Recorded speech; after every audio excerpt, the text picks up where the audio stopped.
1965 was a successful year for space science and applications. There were the spectacular results of the Ranger and Mariner missions, and the other significant accomplishments which advanced our programs toward their objectives.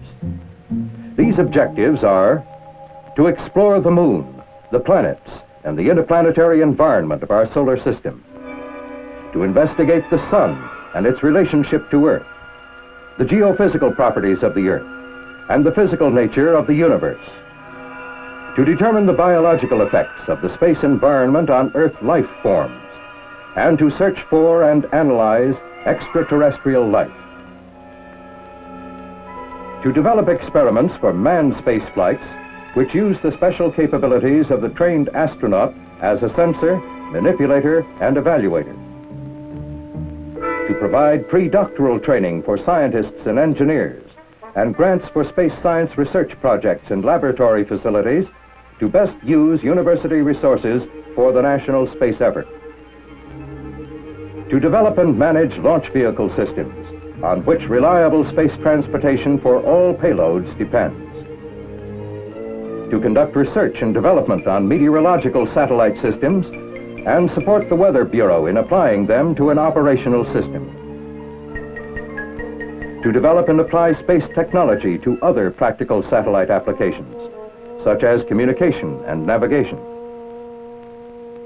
In April 1965, one accomplishment in communications was the NASA turnover of SYNCOM-3 and SYNCOM-2 to the Department of Defense for their operational use. The basic engineering data planned for them had been largely collected. SYNCOM-3 was launched in 1964 and maneuvered into the world's first stationary orbit at an altitude of about 22,300 miles over the mid-Pacific. SYNCOM-2, launched into the world's first synchronous orbit in 1963, was moved in 1965 to a new station above the Indian Ocean. Now both communications satellites are serving the Department of Defense for voice and teletype to Southeast Asia. Experiments in air-to-ground communications by satellite were successfully conducted in January between a ground station and a Pan American Airways aircraft in flight over the Pacific. The two-way airborne terminal communicated via SYNCOM-3 with the California ground station from a position as far away as Hong Kong. And also in 1965, communications for Gemini manned space flights were routed through the SYNCOM-3 spacecraft. Early Bird, the first commercial communications satellite, was launched by NASA in April for the Communications Satellite Corporation on a reimbursable basis. The payload was a direct outgrowth of SYNCOM developments.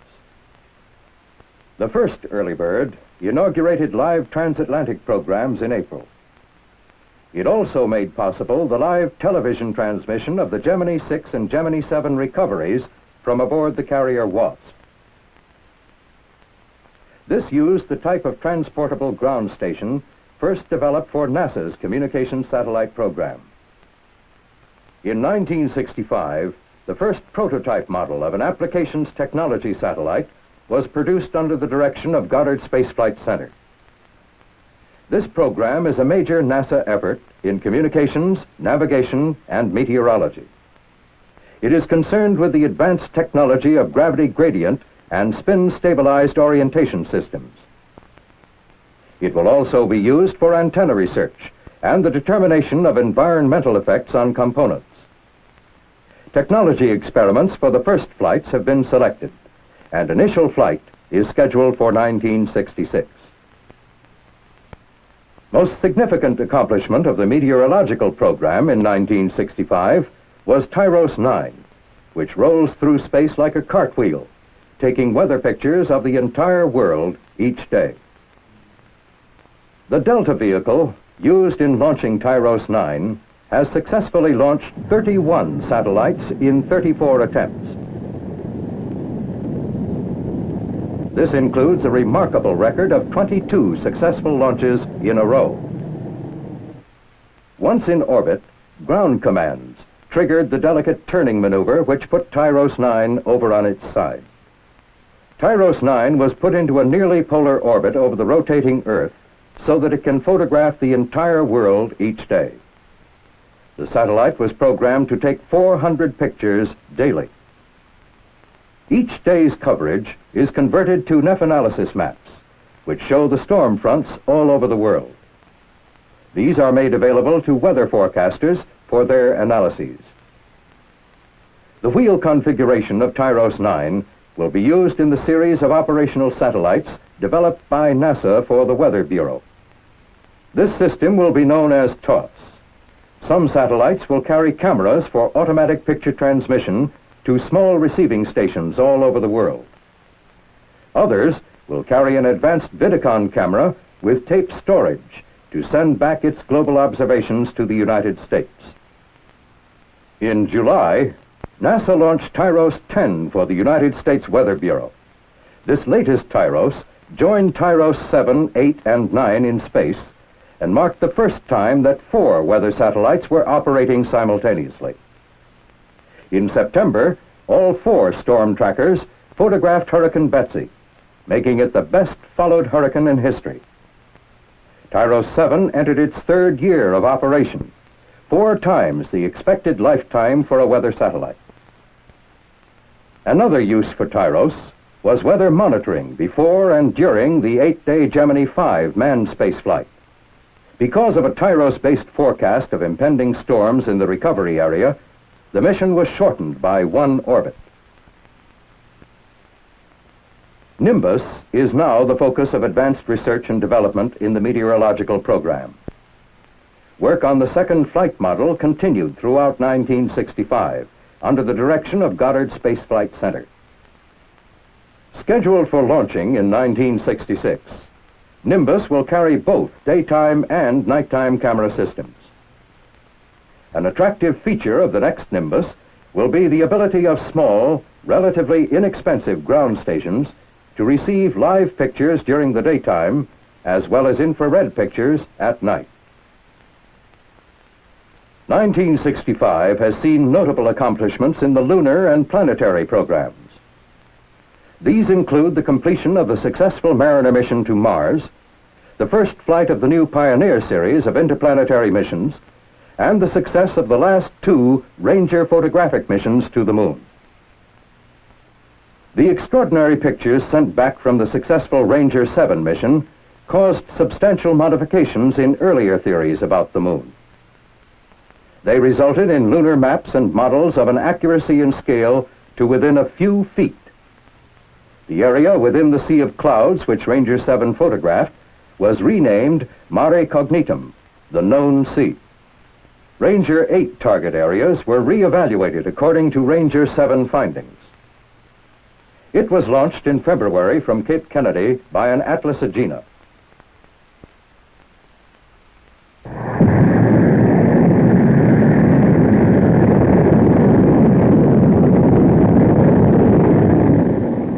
The Agena has provided NASA with a versatile vehicle system. Since the beginning of 1964, 10 out of 11 launches were successful. The Ranger 8 mission achieved its objectives. Not the least of these was the further qualification of the sophisticated and highly accurate guidance and command systems, and of camera technology. These systems performed at their peak when Ranger 9 was launched successfully in March. As it approached the Moon, it sent back from its 6 cameras more than 5,800 pictures of the lunar surface. Here is a speeded-up sample. Ranger 9 marked the completion of the successful program managed by Jet Propulsion Laboratory for NASA. We have learned a great deal from this program about the topography of several lunar areas.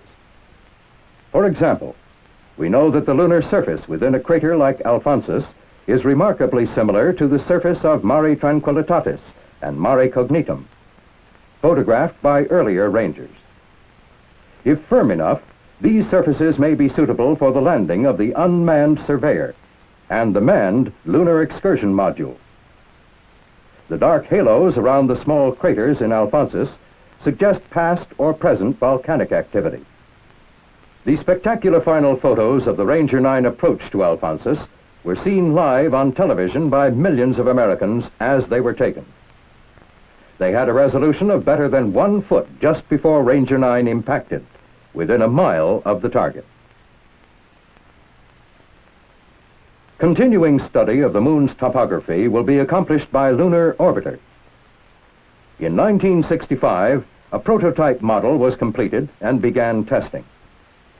First Lunar Orbiter flight is scheduled for 1966, using an Atlas Agena D launch vehicle. Photographic reconnaissance will be its prime task, and there is considerable flexibility in the way the photographs can be tied together.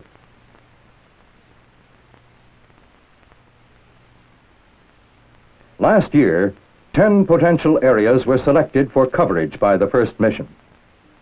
They include examples of all the major types of the Moon's surface to permit assessment of their suitability for spacecraft landings. Each is 22 miles wide and 58 miles long. 9 of the 10 sites are within the area proposed for Apollo manned landings. Lunar Orbiter will approach within 29 miles of the lunar surface at perigee and may remain in orbit for up to 1 year. This should make it an ideal vehicle to obtain scientific data as well as extensive photographic coverage. The end of the year saw the first flight model of Surveyor in final system test prior to shipment to Cape Kennedy.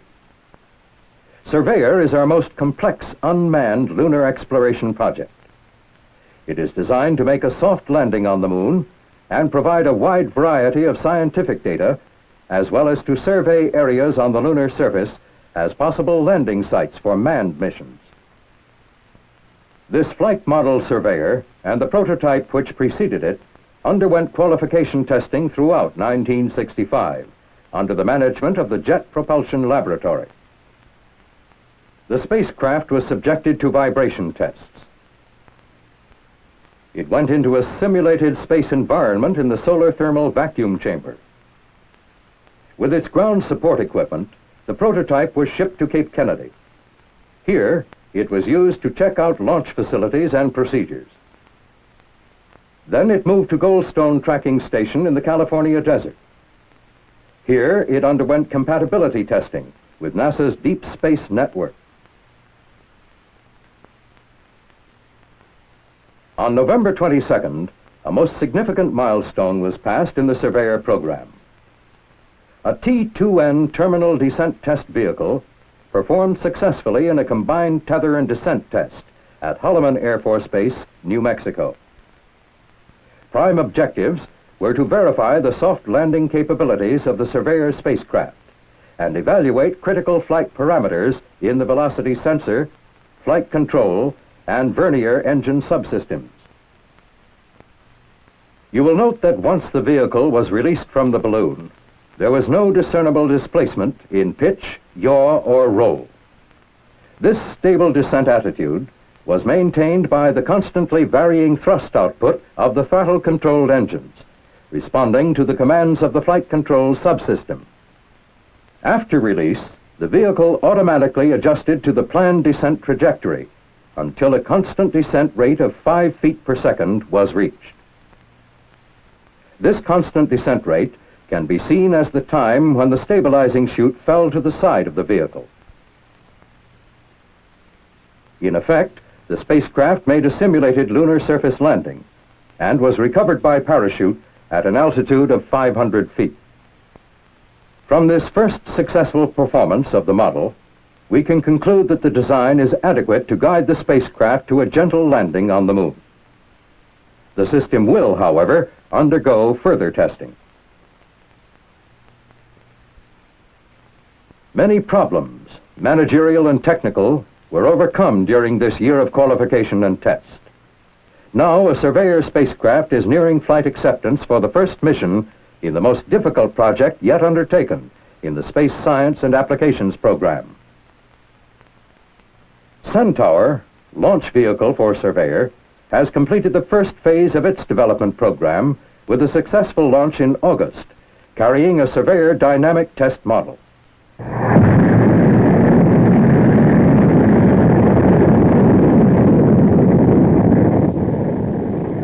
Centaur is now fully qualified to meet surveyor direct descent requirements. The two-burn development phase to put Surveyor into parking orbit should be completed late in 1966.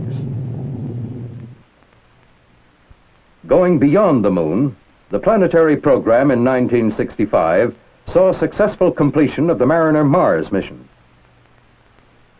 Mariner 4 had to be launched under pressures set by the inexorable timetable of celestial mechanics, which provide only a short window every 2 years during which a Mars mission could be launched.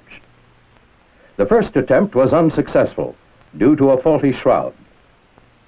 But 30 days later, in November 1964, Mariner 4 was successfully launched with a redesigned new shroud, on time for its historic 228-day journey to Mars. On its way, Mariner 4 gave us our first look at interplanetary space between Earth and the orbit of Mars. It found it very much like that between Earth and Venus, with one big exception. A notable peak in the impact rate of cosmic dust activity was recorded on the monitors of the Mariner project. This and other interplanetary experiments returned almost 20 million such scientific measurements during the course of the flight. On the 307th day of flight, when it passed beyond effective range for data transmission, Mariner 4 was 191 million miles from Earth, a standing record. It will have a useful life that may extend beyond 1967. As it passed close to Mars, Mariner 4 measured no evidence of radiation belts, such as we have near Earth, and no significant magnetic field. This and the lack of such features as mountain chains suggests that Mars, unlike Earth, may have a solid core. In July 1965, as the crucial flyby approached, tracking stations of the Deep Space Net around the world and the scientists at Mariner Control coordinated the final commands that turned on the cameras. At a range of 10,500 miles, Mariner 4 began to take its pictures. There were 22 in all, and they would cover 1% of the surface of Mars. The picture data were stored on magnetic tape for later playback to Earth. As the spacecraft moved behind Mars, changes in the radio signals passing through the atmosphere of Mars were recorded. This occultation experiment showed the Martian atmosphere to be very thin and revealed the existence of an ionosphere. Picture information in digital form started to come in at 6 a.m. Pacific Daylight Time on July 15, 1965. Converted to shades of gray, this is what the first picture looked like. A revelation comparable to Galileo's first view of the moon through a telescope. There were 22 pictures taken, the last at a range of 7,500 miles. There was scant evidence of erosion, suggesting that the Martian surface may be as it was 1 billion years ago, with very little water present since that time. Perhaps the best is this one, showing the craters, probably caused by meteors, distributed on Mars in a pattern remarkably similar to that of the moon. After picture playback, Mariner 4 returned to reporting on interplanetary space, with good data received up to last October 1st. Improved ground facilities may make it possible to resume tracking in 1966, and we hope for more good data when Mariner 4 again moves nearer Earth in 1967. The Mariner mission answered many questions, but the big one, is there life on Mars, must wait for Voyager's surface explorations. Mariner data will be used in designing Voyager and in devising the experiments it will carry. Voyager is designed to explore Mars by automated spacecraft. and landing capsules which may be later adaptable to other planetary exploration. In 1965, the first part of design definition for the Voyager spacecraft system was completed by each of 3 contractors. The Voyager spacecraft system will orbit Mars to make measurements similar to those made by our Earth satellites. The spacecraft is also intended to carry instrumented capsules, which can land on the Martian surface to make direct biological, geological, and meteorological measurements. Voyager will require planetary quarantine of the landing capsule. In 1965, tests began with a new tool to guard against contamination. In bioclean rooms like this experimental facility, instruments destined for planetary landings may be assembled with minimum risk of bacteriological contamination. This is assured by a laminar flow of clean air from ceiling to floor and by continuous monitoring. Meanwhile, significant planetary exploration continues with a new series of Pioneers under management of Ames Research Center.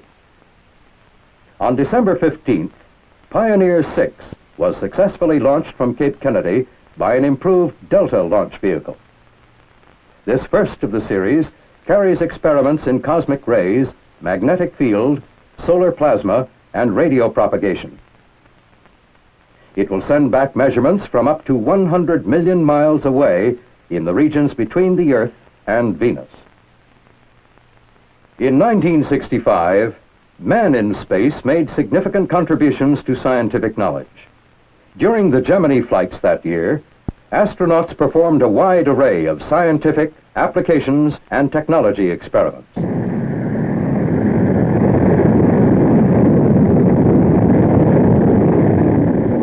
Most spectacular has been the color photography from the Gemini spacecraft.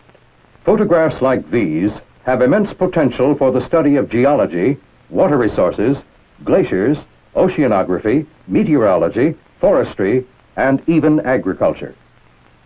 Physiological and biological experiments, in which the astronauts were either subject or experimenter, demonstrated effects of the space environment on man and other forms of life. Some 30 experiments are in preparation for Earth-orbiting Apollo missions, and 10 experiments are defined for emplacement on the lunar surface by an astronaut.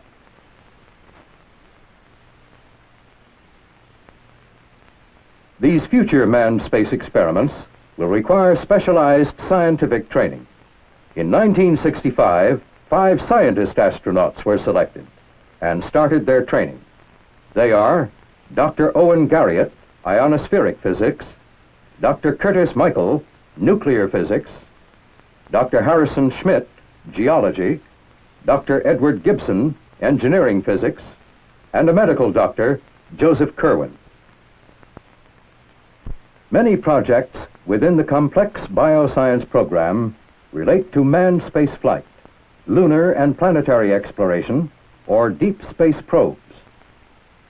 Accomplishments of the bioscience program in 1965 touch upon all of these areas. The first flight model of a biosatellite is now being built and tested. Ames Research Center, manager of the biosatellite program, has assisted experimenters to prepare 13 experiments for the first biosatellite flight, a 3-day orbit. Time-lapse photography shows the test cycle for some experiments to be carried. The effect of weightlessness on growth and movement will be studied using the pepper plant and wheat seedlings. Embryological development will be studied using frog eggs, and the effects of weightlessness will also be studied on the single-celled amoeba. 7 experiments will be flown to study the combined effects of weightlessness and radiation. Bacteria, mold spores, plants, and several insects will be used. This mock-up of the biosatellite shows the spacecraft and experiment configuration for the 30-day mission. In addition to the 3-day flights, the biosatellite will orbit the Earth for periods of 21 and 30 days to determine the effects of the space environment on human cells, rats, plants, and monkeys. The Physics and Astronomy program is of fundamental importance to our national space effort. A family of orbiting observatories under management of the Goddard Space Flight Center is a major element in that program. The first orbiting geophysical observatory was launched from Cape Kennedy in 1964. The second went into a nearly polar orbit from Western Test Range in October of 1965. Both had trouble in orbit. OGO-1 because two booms failed to deploy, and OGO-2 because of horizon orientation problems. Both were officially failures. They must, however, be considered very successful failures based upon the quality and quantity of the data they continue to return. OGO-1 is still operating 15 months after launch. OGO-2, in orbit only a few months, has returned less data, but completed many successful orbits in the fully stabilized and pointed modes not achieved by OGO-1. It continues to give good data in its present spinning mode. Both OGOs have proven their capability to make a broad spectrum of measurements at the same time in the same place in the previously more or less separated fields of ionospheric, plasma, atmospheric, trapped radiation, and magnetic field research. A third OGO has been completed and is now undergoing tests at the contractor. Experience gained with the first two spacecraft has been incorporated into the design and test of this OGO. It will carry the same experiments as OGO-1 and will be launched early in 1966 from Cape Kennedy. The Orbiting Solar Observatory, OSO, is very important to the Physics and Astronomy program. In orbit above the Earth's atmosphere, it can observe the effects of the Sun on Earth and interplanetary space without the blocking effect of the Earth's atmosphere. Orbiting solar observatories carry a number of complex experiments devised by scientists in NASA, other government agencies, and universities. OSO-2 was launched in February 1965 and successfully placed in orbit. 7 of the 10 experiments aboard returned new and useful information on the condition of the Sun at solar minimum. This included measurements on the solar output in the near ultraviolet, X-ray, and gamma-ray regions. In November, OSO was placed in a stowed mode, where it is coasting on its own, so that we may examine its magnetic attitude. OSO-2 can be reactivated at a later date when solar conditions have changed. OSO-3, launched in August, failed to orbit and was lost in the South Atlantic. The experiments lost will be duplicated in the 5th OSO. The 4th and 5th OSOs, scheduled for flight, are in various stages of fabrication and test at the contractor plant. Our present knowledge of the Sun has shown clearly the need for a higher precision, higher capacity spacecraft for the study of solar phenomena. Last year, an engineering model of an advanced orbiting solar observatory, AOSO, was completed. The stabilization and guidance system is being built, and its sun sensors are presently under test in a laboratory still room. Experiments have already been selected for several AOSOs.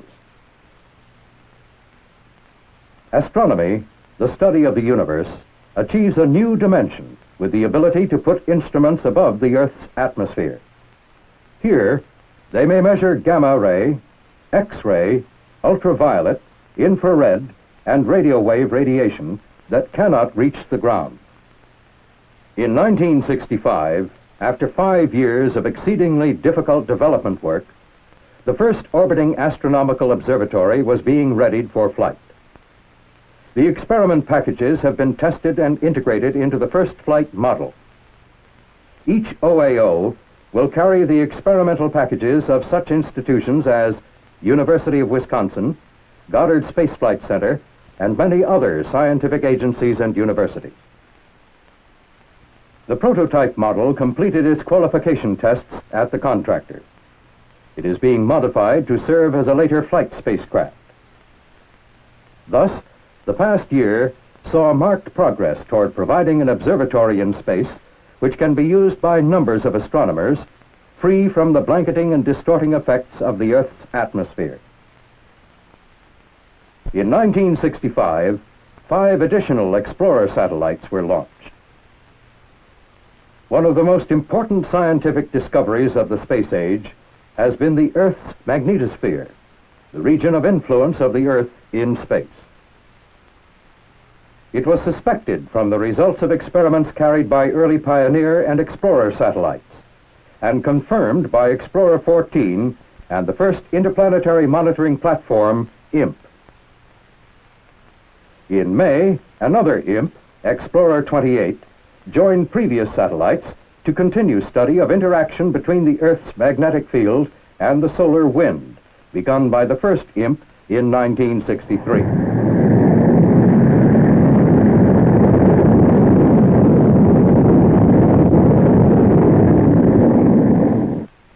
In particular, they are exploring the shock wave and transition region on the sunward side of the magnetosphere, and the extended tail with its neutral magnetic sheet on the night side of the magnetosphere. In April, a Beacon Explorer 27 was put in orbit. It is measuring the Earth's gravitational field through Doppler tracking. In addition, its transmitters provide to observers in 36 nations synoptic data on the electron content of the atmosphere. This is a major element in our international scientific program. Another explorer, launched in 1965, was the geodetic satellite GEOS, built by Johns Hopkins Applied Physics Laboratory. It is an active satellite containing flashing light electronic systems and laser reflectors for detailed study of the Earth's gravitational field and a reference for precision mapping. It was successfully launched in November by an uprated version of the Delta launch vehicle, which was being flown for the first time.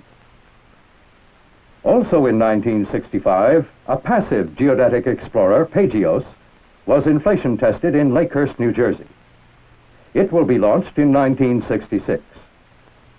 Some satellites built by other nations were launched by NASA in 1965. The ISIS-X was launched in late November. It combined the Canadian Alouette B with the NASA DMEA Direct Measurement Explorer in a piggyback configuration for ionospheric studies. Already, the results of this completely successful experiment have added considerably to our knowledge of the ionic sheets surrounding the spacecraft. The two are orbiting within approximately 1 mile of each other, conducting related measurements.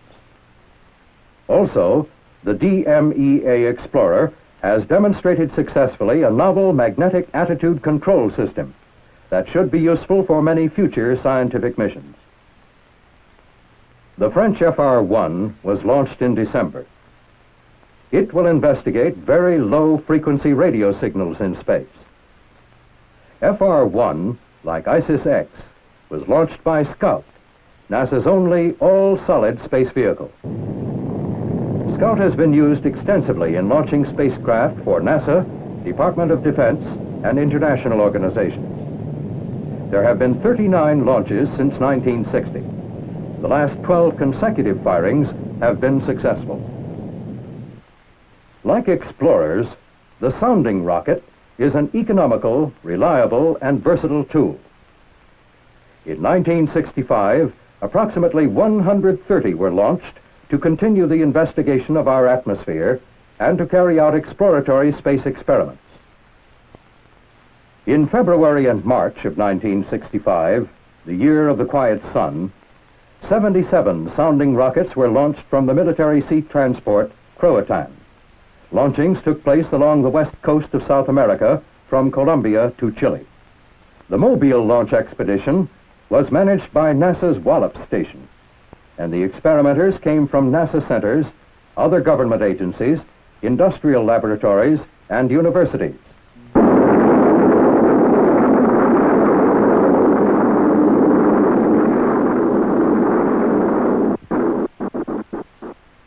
scientists and government officials were welcomed at many of the ports visited. Over 95% of the launches were successful. The most important of the scientific accomplishments was the ability to conduct our first rocket measurements of the ionosphere from equatorial regions. Sounding rockets have been launched for scientists of many nations at Wallops Station, Virginia. In August 1965, an international meeting was held there under NASA auspices to set up an inter-American meteorological rocket network. NASA's Sustaining University program is providing grants nationwide for graduate training, scientific research, and laboratory facilities that support and encourage fundamental space science research in the academic community. In 1965, more than 3,000 pre-doctoral students worked under NASA training grants. They were in universities in each of the 50 states. 70 received their PhDs during the year and are doing teaching or research in government, industry, or universities. During the year, Sustaining University program research grants totaling more than $13 million were made to 45 universities located in 27 states. Their interim or final results were a significant factor in space science accomplishments. Space science and engineering laboratories, wholly or partly funded by NASA, were put into service at 12 institutions during 1965. 5 more had been previously completed, and another 16 are underway. The academic community joins with industry and government in the national space effort. And a national effort it is.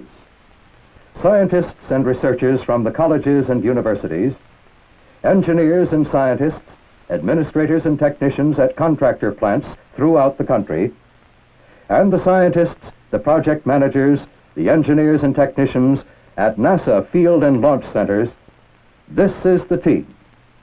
These are the men who made 1965 a year of success for space science and applications.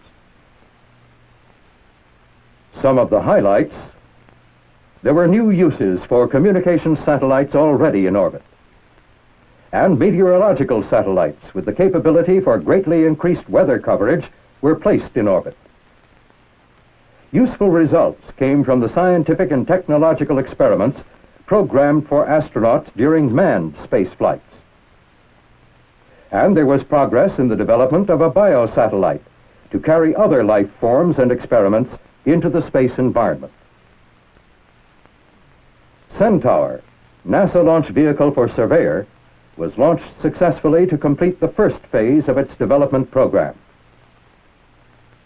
It was a year in which our knowledge of the Earth, the Sun, and the physical nature of the universe was increased by the scientific information returned from orbiting laboratories, and by explorer satellites, Pioneer space probes, and various sounding rockets. Our most spectacular successes were the lunar photographs of the Ranger series, and the pictures made by Mariner 4, which gave man his first close look at the surface of Mars. These were highlights of 1965. Now, we look to the future, to the new challenges and the continuing opportunities in that limitless laboratory, space.